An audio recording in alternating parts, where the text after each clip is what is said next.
All right, we do this every week. You guys know the deal by now. It's fast cars, fast money. Finally got the gang back together. It's myself, Rich, Coop, and Crazy Kev talking about the Xfinity race over at Richmond. So it's 250 laps. The Xfinity race is not a playoff race just yet. There's a lot of good place differential plays to get to. Dale Jr. is going to be in this race, so that'll be interesting. And we will be there, or at least some of us will be at the race. So looking forward to a fun race weekend. But let's get into the driver by driver breakdown because that's why you guys are all here. We will start with you, Coop, for the expensive guys this week from Dale Jr. down to Daniel Hemrick there. Who are the top plays you are targeting this weekend? Yeah, my top plays this week. I'm not medium on Dale Earnhardt Jr. I'm high on Dale Earnhardt Jr. I love him starting at 30th. I think he has a chance at a top 10, top 5 finish, and that's a ton of PD there. And I think if everything goes his way, he's going to score the points that it takes for it to pay off that $12,000 salary. So I like Junior. I'm not as high on Josh Berry just because I think there's better options. Even though I really like Josh Berry starting 33rd, and I think there's a lot of potential there, I feel like the price isn't justified yet. And I'd much rather get Ty Gibbs, Austin Cindric, some of the lap leaders in this 250 lap race that is really going to get you the dominator points that you need. And I'm much more interested in Ty Gibbs and Cindric than I am Hemrick. But I don't mind pivoting and doing Hemrick in a GPP or a John Hunter in a GPP. I think those are fine pivots. I mean, I can agree with you on these top drivers. The guys we got here is high. I think Ty Gibbs is probably my favorite driver on this slate. Comes in a little priced up, offers you a good bit of PD, but he also has the potential to actually lead laps. So when you're paying over $11,000 for a guy, you really need him to lead laps, get some fast laps, really rack up those points. I'd probably going to pair him with either Hemrick or Cindric. Leaning Cindric just since he's starting on the pole. He's the kind of clear cut guy that's going to dominate this race to start, which rack up those points early, get his salary paid off. But I'll touch on Dale Jr. too. I'm definitely going to have a line or two that have Junior in it simply because Junior's racing. A little bit of emotion there. Everyone likes to see it. Starting 30, so he offers you a lot of PD. But from like a strictly DFS side of things, $12,000 for pretty much PD. Probably might get a top 5, but he's probably not going to dominate this race. Just doesn't really make sense. But that being said, I'm going to have him. Yeah, I agree. For the top plays, I want guys that have dominator upside, place differential upside, and then finish potential upside. And I think the three guys who can do that for you the most would be Ty Gibbs, Austin Cindric, and then Daniel Hemrick. I don't mind Dale Jr. if you're able to afford him, but $12,000 is a lot to pay, and especially if you're sacrificing like a lap leader to get Dale Jr. You really have to nail whoever that other lap leader is. So it just kind of minimizes your chances a little bit of figuring out who that lap leader is. So I like Gibbs, Cindric, and Hemrick. And I also like John Hunter Nemechek as a good pivot off of kind of the Dale Jr. chalk that I think we're going to see. But what about you, Rich? What do you think about the top plays? I think you guys pretty much nailed the top plays. I'll probably going to end up playing 2 lines for Xfinity just because I want to play Dale Earnhardt Jr. It's kind of hard to get away from that because he's been my favorite driver ever since I grew up and started watching NASCAR. But as for the other dominator plays and whatnot, Ty Gibbs and Austin Cindric would probably be the 2 I would lean to. Don't mind John Hunter or Daniel Hemrick. They're both – John Hunter is in the Sam Hunt car this weekend. So, I mean, we've seen people have some good runs in that, and we've seen the car just top out like 20th too. So, I mean, he's a better driver than most, so he should do all right. But we go on down to the 9K range here. Really like Justin Allgaier and Brandon Jones. Allgaier is really, really good on these flat short tracks. I expect him to be up, stay in top 5 the entire race, and have pretty good dominator upside as well. He may not lead last, but I think he'll probably get 20, 30 laps led, if not more. And then Brandon Jones offers some solid PD. He's been running really well the last month or so, and he should be able to run into the top. Yeah, I can agree with you there, Rich. I think Allgaier's pretty good play there, starting 5th, and Jones starting 16th.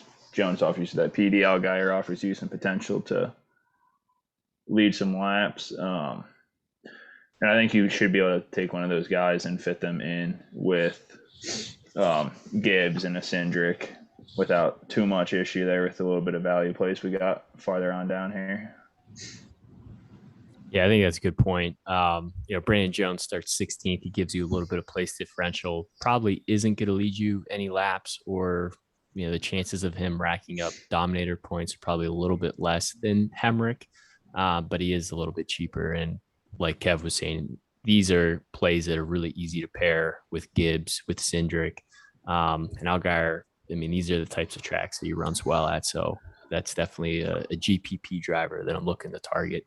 And then Coop will flip it back to you, and then you can kind of trickle down in the 8K range too. Sure. I want to say on these drivers, the 9K drivers in particular, I think, and even going down into the 8K, but more so the 9K, I don't think that we can separate the 10K and the 9K as much this week, because I think depending on how you play the 10K. Ooh, classic audio cutout from Coop. We have not had that in a couple of weeks. So whatever he was about to say, that juicy tidbit of information, you guys will never know. And you're thinking that Cindric isn't going to lead laps or going to get into trouble or fall back early, what have you. Then I would go for Allgaier as another lap leader. If I don't need another lap leader in that 9K range, I'm coming down to Brandon Jones and looking for a little bit of PD there. So I think it depends on how you play your 10K drivers, that if you end up in that 9K range, it depends on whether you're looking for a lap leader or a little bit of PD with a good finishing potential.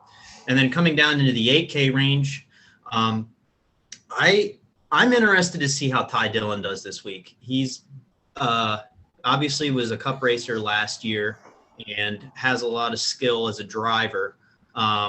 But it's interesting, starting 19th, you'd like to see him start a little further back and then work his way up. I don't expect him to be a lap leader, but he's an interesting play. Sam Mayer is obviously really safe, starting 38th. He's going to work his way up. He's going to score you points. And then I feel like Burton, Bragson, and Haley are all GPP plays there. And you're really only playing them in the GPPs where you're hoping that they lead laps. So not as interested in them, but in a huge GPP, good plays. Yeah, a guy I really like this range is going to be Sam Mayer, starting 38th, $8,500. Probably one of the better plays on this slate. Just he offers an insane amount of PD starting DFL. Just might be hard to get into this range a little bit if you got 3 of those 9K enough guys. But he'd be kind of that good pivot off of Brandon Jones. He offers you a lot more PD for reduced price, and you might be able to, fit in a 7K guy without having to have too many of those punt plays per se. Yeah, for the 8K range, it's really only Sam Mayer for me. He's in the BJ McLeod 99 just because Dale Jr. is the one who's taking over that 8 car. But we know anytime competent driver gets in that 99 car, it's a lot better than the normal BJ McLeod 99. Like when we see Kevin Harvick in there, it's an SHR prepared car. So I'm expecting this to be a Junior Motorsports prepared car. And I'd much rather would pay all the way down for Sam Mayer at 8,500 and then pay all the way up for like Josh Berry. Because he's easy to pair with some of those dominators like a Gibbs and a Cindric that we talked about earlier. Flip it back to you, Rich, unless you think there's anything else to add for the 8K. Otherwise, feel free to run rampant with the 7K guys. Nah, you guys took care of the 8K. I really like Riley Herbst. We've been off and on him this year, mainly on him when he's starting deeper in the field and off of him anywhere else. He's been wrecking a lot this year, which I did not see at the beginning of the year, but just turns out he's not a great driver. However, in this race, he should still be able to move up to the top 15. The other guy I really like in this range is definitely J.J. Yelly. He's in the 17 car this week. Every time he's in this car, he always gets into the top 20. I expect no different this week. I'll probably have Yelly in both of the lineups I plan on playing. So Michael Nett's definitely a GPP play this week. He's missed 4 or 5 weeks in a row. He was in the race car last week. He looked all right. We like the junior motorsports cars, so he should be able to hang around 10th and maybe move up a few spots. I mean, he's only $7,100, so he only needs to move up a spot or two to pay off the price tag. But I definitely prefer Herbst and Yelly in this range. Yeah, for me, it's really just Herbst and Yeley. I think they're just easy place differential plays. You can just jam in, very similar to Sam Mayer. If you can't get all the way up to Sam Mayer, Herbst, the equipment is competent enough to move forward. Same with Yeley. Yeley's a good driver. This is a short track where equipment is, somewhat important, but he'll be able to, hold on and probably move into the top 20 there. But anyone else in that range, Coop, that we didn't talk about that you think might be worth noting? I might play Snyder as a GPP only.